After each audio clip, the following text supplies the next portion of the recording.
Section 1. You will hear a conversation between a man and a woman as the woman buys a new bus pass.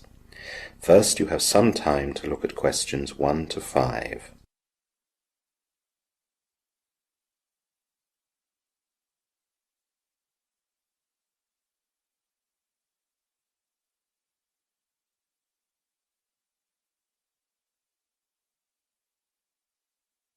Now the full test will begin. You should answer the questions as you listen, as the recording is not played twice. Listen carefully to the conversation and answer questions 1 to 5. Good morning, madam. How can I help you? Hi there. My name's Louise. I need to get a new bus pass. Do you know which zones you'll need it for? Yes. Zones 1, 2 and 3. That's fine. Now, have you had a bus pass before? Yes. I've had one for the last 6 months and it expired today. That's good. I won't need to take your details then. I'll need to confirm some information though. That's fine. Can you let me know your postcode? It's NW13 4SG. And can you let me know the number of the house at that postcode? It's number 13. I've got your records here. It says that we should contact you on your mobile phone. Is that still right? I'd like to change that actually to email. I've not changed it, so you should have my current address. Let's see. Is it louisekay@uknet.com? That's right. Okay, I've made a note of that. I won't get extra spam, will I?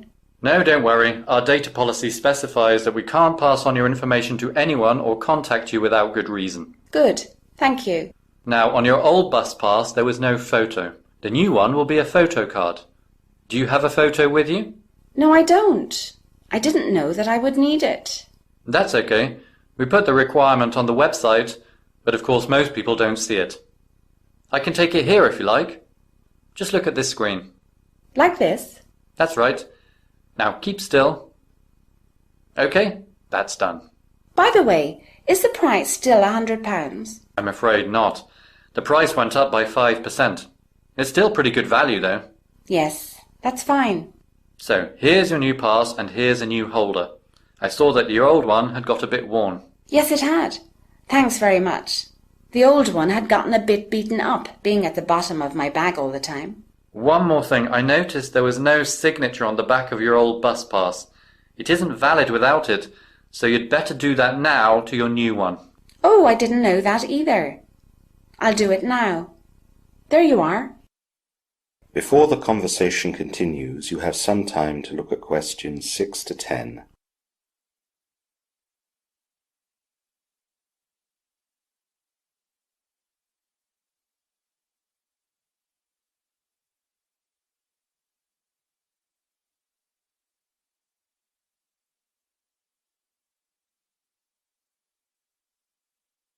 Now listen carefully and answer questions 6 to 10.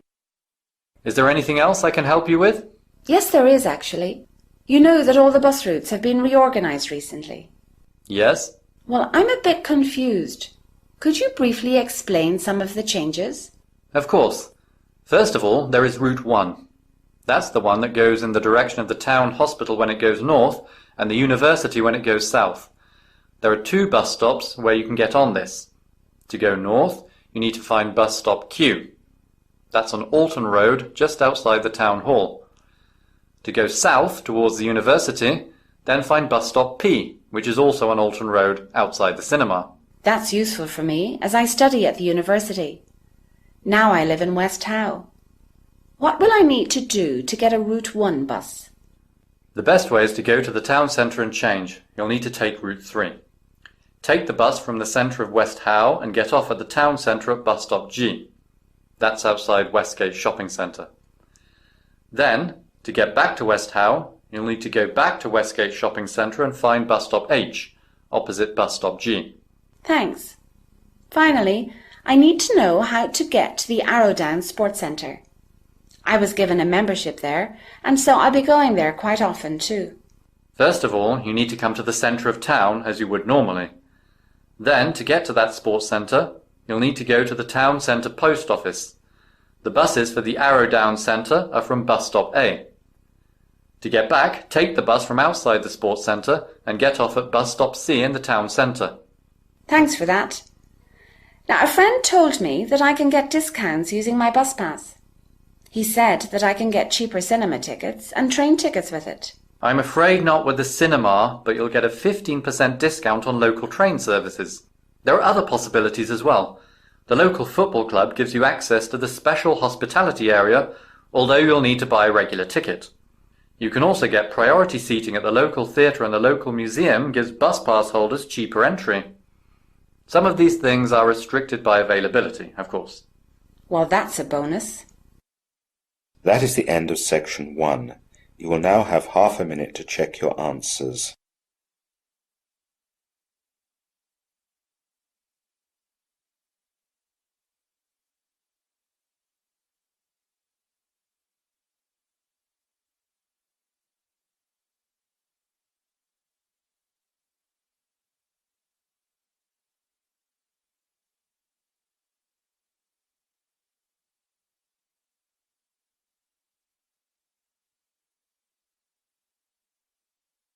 Now turn to section 2. Section 2.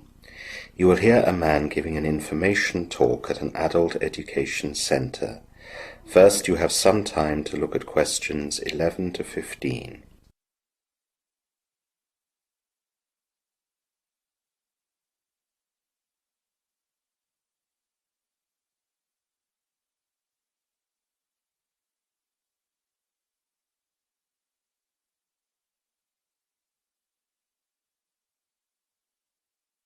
Now listen carefully to the information talk and answer questions 11 to 15.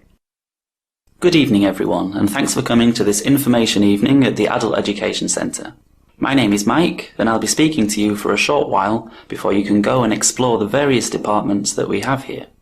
The centre was founded 50 years ago by the Town Council in order to help people who had failed to get a proper education when they were children. The idea today is a little different. We can give people the chance to study what they missed at school, for whatever reason, but we can also just give them training in everyday skills, or just allow them to extend themselves.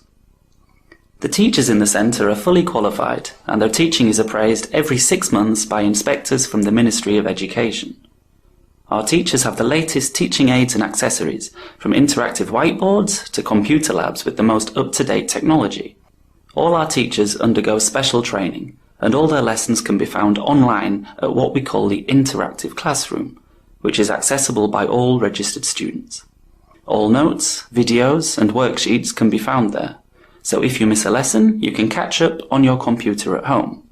As well as just finding the resources, you can be in direct contact with your teacher.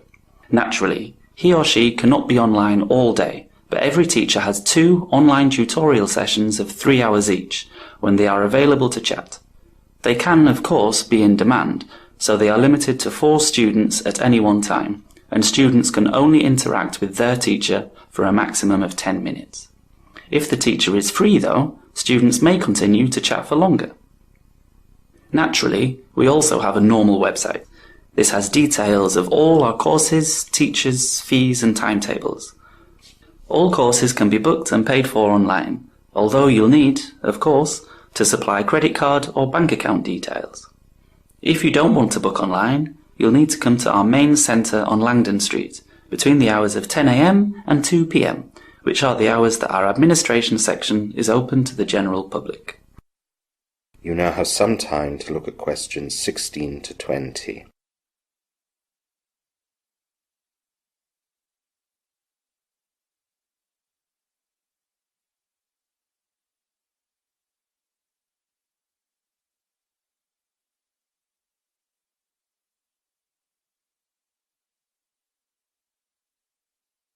Now listen to the rest of the information talk and answer questions 16 to 20. Now, let me tell you a little about the courses that we have on offer. I'll begin with languages, as they're often very popular. We offer a variety of European languages, including French, German, Polish and Spanish. In addition, we offer Arabic, Korean, Japanese and Mandarin Chinese. These languages are offered at various stages of ability, and to find out which class you belong in, you can do our self-assessment test, available on our website for all the languages we offer. Next, I'd like to tell you about our business-related courses. Our business courses vary from short morning or afternoon sessions, where you will develop an excellent understanding of a particular topic, to courses that run for over 30 weeks, where you can achieve an industry-recognised qualification. From learning how to use essential computer software to bookkeeping or search engine optimization and website development, we have the business courses to help you achieve your goals. These courses are always the most popular, so if you're interested, make sure you make your booking fast. We only take 10 people per course, and these places go quickly. One of our most popular course areas is photography and computers for photography. Our range of courses on these subjects can help you learn to get the most out of your camera. From basic to advanced, our courses will allow you to build up your knowledge and learn new ways to use your equipment. Another favourite are our cooking courses. We offer speciality courses, but a favourite is our Introduction to Cooking. This course is ideal for those new to cooking, or for anyone wishing to create achievable and inspiring dishes. Learn a variety of essential cooking techniques to help you create simple, everyday dishes, or some more elaborate things to impress your guests. You will also learn to make the best use of store cupboard ingredients, and how to take delicious shortcuts to make cooking quick and enjoyable every day. I'll finish with telling you about our creative writing course. It looks at practical ways to get started, whilst promoting greater writing confidence. The focus of this course is placed on practical exercises, supported by discussion and examples, and builds upon the strengths of each writer. It will give you an insight into the creative process and encourage you to achieve your writing goals. Our creative writing course provides an opportunity for all aspiring writers to develop the skills for writing fiction. We have lots more courses, and I urge you to check our website, as we don't have enough time to introduce everything that we have on offer. That is the end of section 2. You will now have half a minute to check your answers.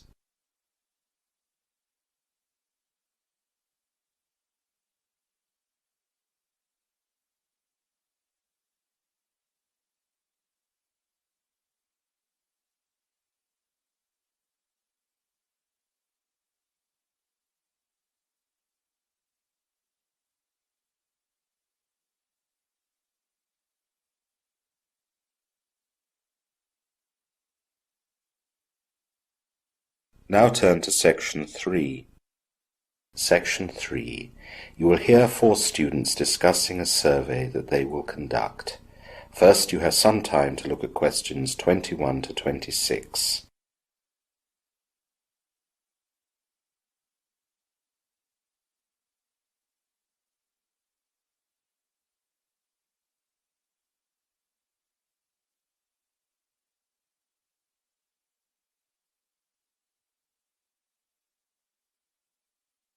Now listen carefully and answer questions 21 to 26.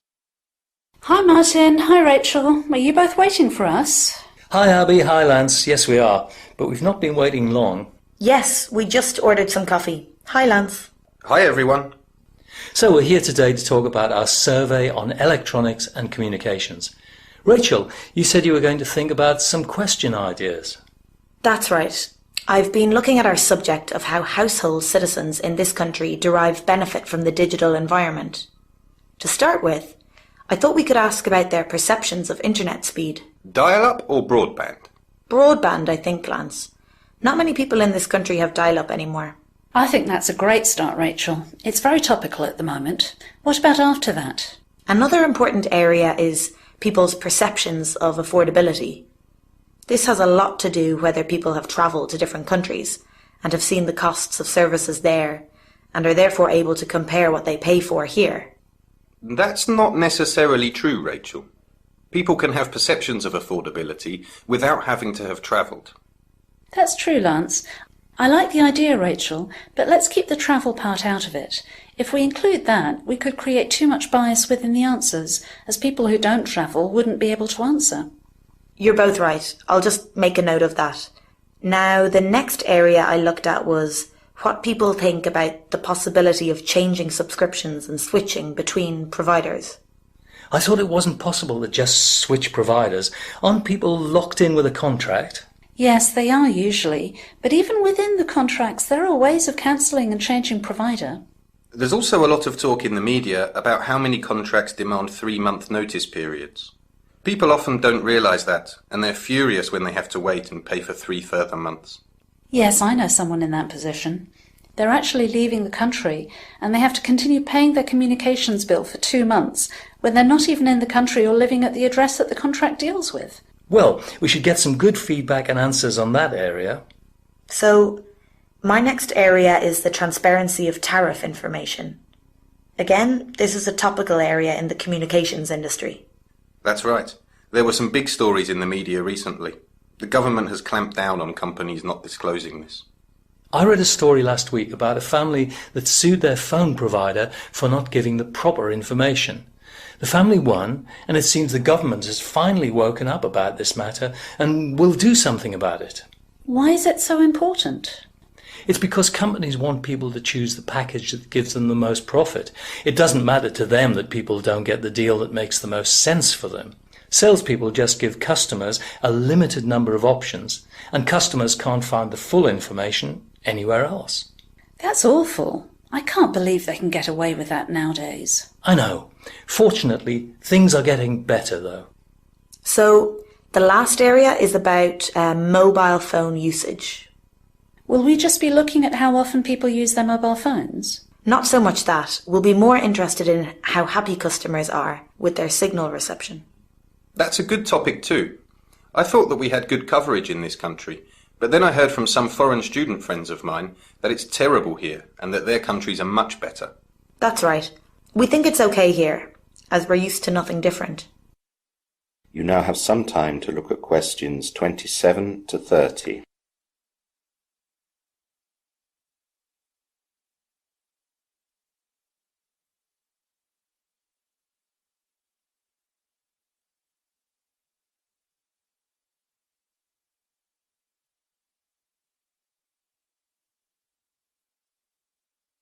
Now listen to the rest of the discussion and answer questions 27 to 30. So next we have to decide when and where to do our survey. I think the best thing would be to go after lectures on Wednesday morning. We'd get the afternoon shoppers and we get it all done before dinner. The problem with that is we'd only get people free on a weekday afternoon. There would be a lot of unemployed people and that would influence the results. On a Saturday afternoon, we'd get a lot more people and a better cross-section of society. I don't really want to lose my Saturday, though. Nor do I. I want to go to the football. Can't we do Friday afternoon? There'll be lots of people around off work early then.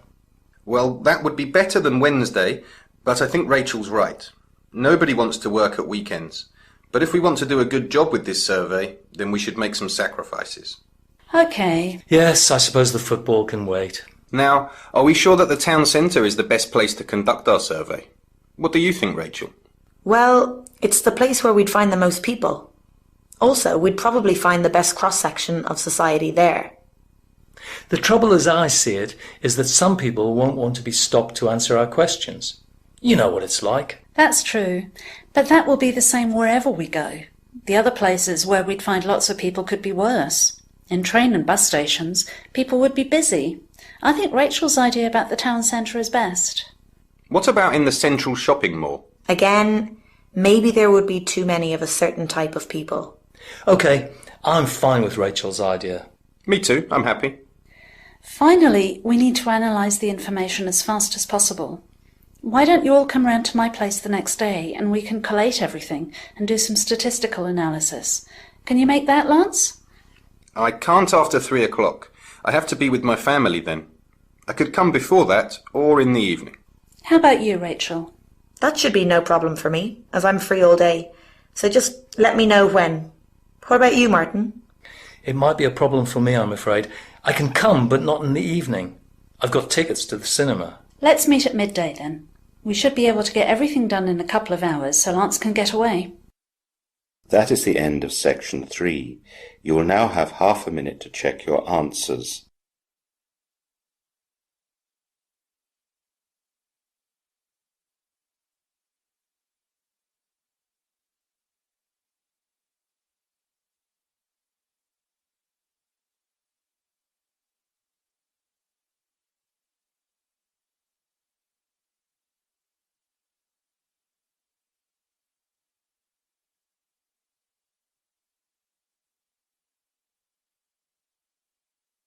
Now turn to Section 4.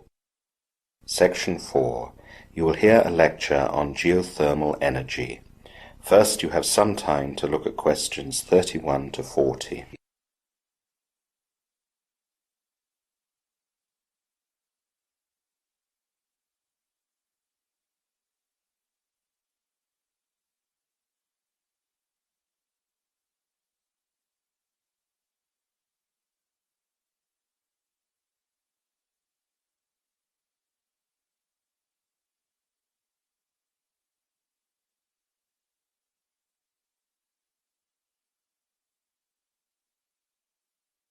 Now listen carefully and answer questions 31 to 40.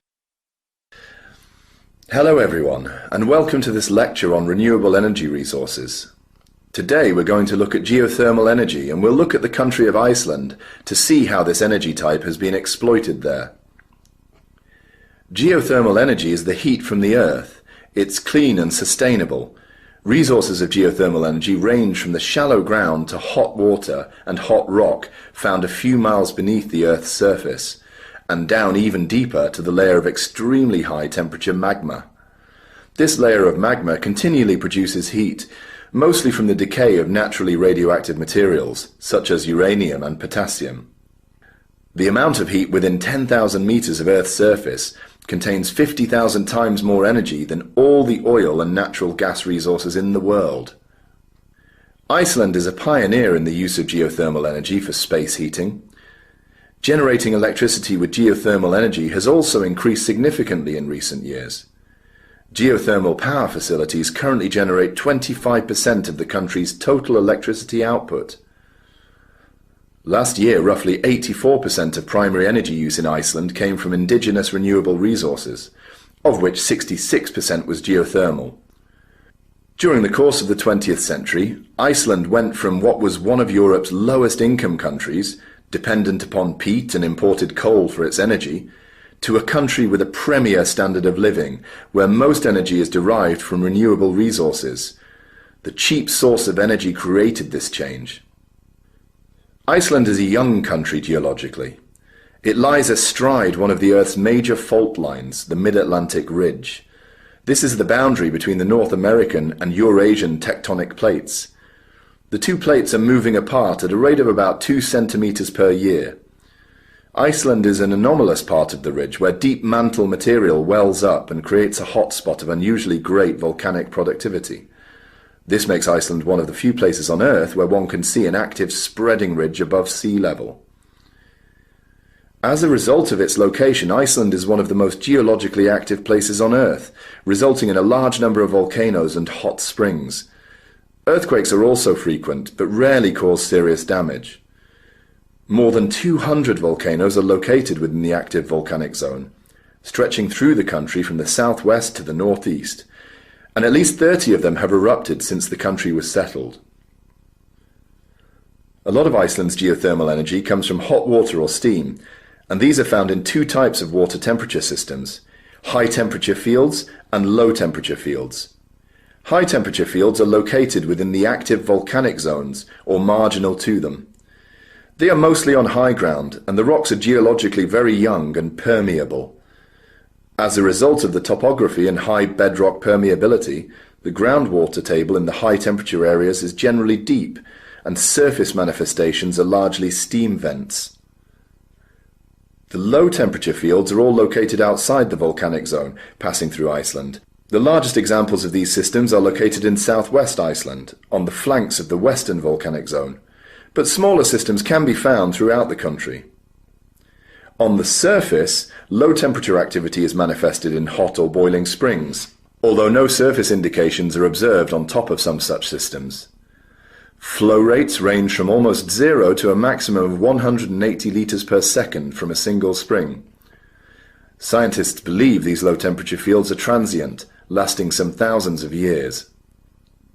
There are three ways to create electricity with geothermal energy: hydrothermal, using hot water; geopressurized, using a hydraulic turbine; and petrothermal, using superheated dry rock to create steam when water is pumped into it. In Iceland, generating electricity with geothermal energy has increased significantly in recent years. And as a result of a rapid expansion in Iceland's energy-intensive industry, the demand for electricity has increased considerably. One of the most common electricity generation methods in Iceland is with a geothermal plant, which brings heat up to the surface, where it is brought into contact with water. This creates high-pressure steam, which is then piped to drive turbines. The pipes and turbines must be extremely strong in order to stop the corrosive steam from bursting out and causing a danger to workers. The turbines in turn create the electromagnetic field within a generator that creates electricity. The electricity generated is then transferred out to a local substation, before being directed to its place of end use. Back at the geothermal plant, the steam that has been through the turbines is piped away. The steam is then allowed to condense in a cooling tower. Warm air and vapour is released into the air, and the leftover hot water is piped away for a variety of other direct heat uses, such as house heating, agriculture, fish farms, and industry. That is the end of section 4. You will now have half a minute to check your answers.